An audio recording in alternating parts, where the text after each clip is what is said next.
Je vais d'abord avoir un mot pour remercier, par votre truchement, remercier et apporter le soutien de la nation à nos policiers, nos gendarmes, nos sapeurs-pompiers, au préfet aussi, à l'ensemble des services de l'État qui ont été mobilisés durant ces dernières nuits. Remercier aussi avec eux les élus, les polices municipales, les services municipaux et les associations qui ont été à leur côté et qui ont fait preuve de beaucoup de sens de responsabilité et de courage.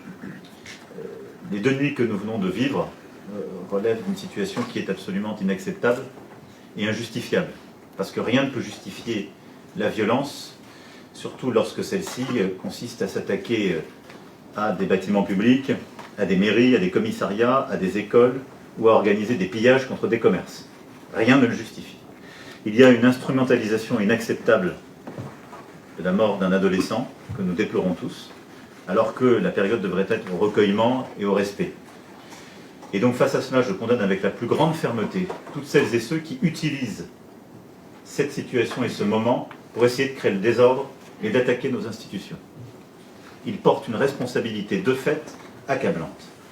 Et je condamne avec la plus grande fermeté, nous la condamnons tous, ces violences pures et injustifiables qui n'ont aucune légitimité. Face à cela, la réponse sur l'ensemble du territoire a été réactive et adaptée. Et je vous en félicite.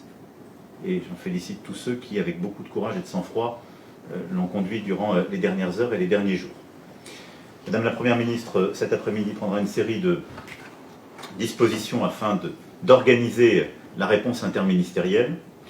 Le ministre de l'Intérieur aura à mobiliser des moyens supplémentaires. Nous libérons à cet égard, par une série de dispositions, des forces, et le garde des Sceaux s'assurera du suivi par une série de circulaires visant à la fois les majeurs et les mineurs qui ont pu être interpellés et qui seront déférés devant la justice dans les prochaines heures.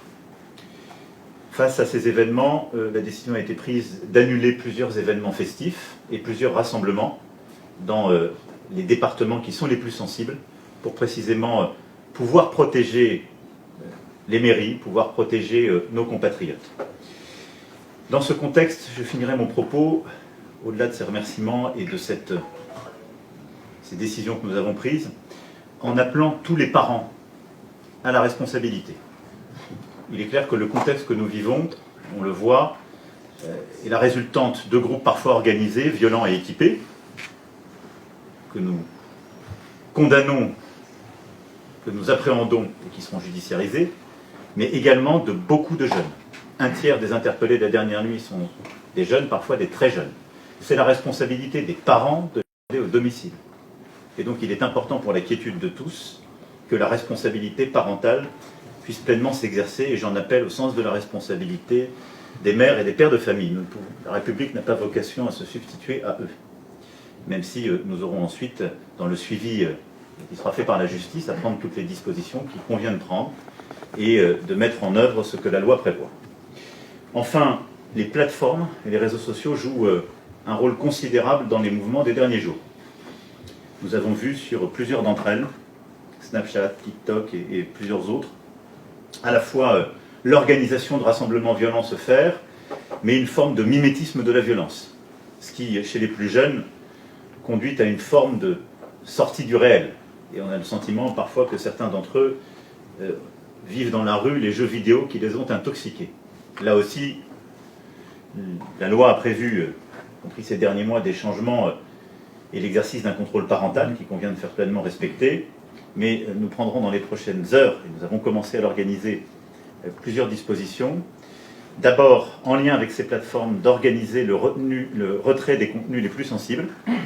Et donc, les services de l'État s'organiseront en lien avec ces plateformes pour pouvoir obtenir une réponse effective.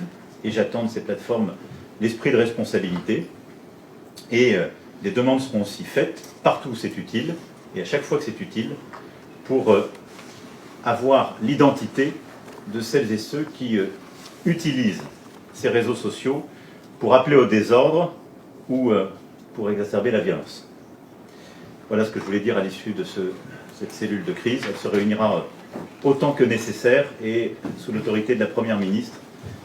Les décisions prises aujourd'hui seront déclinées dans les prochaines heures. Je vous remercie, pas simplement pour l'accueil, Monsieur le Ministre, mais la mobilisation du ministère comme de l'ensemble des ministères qui ont été associés à la gestion des dernières heures. Merci beaucoup.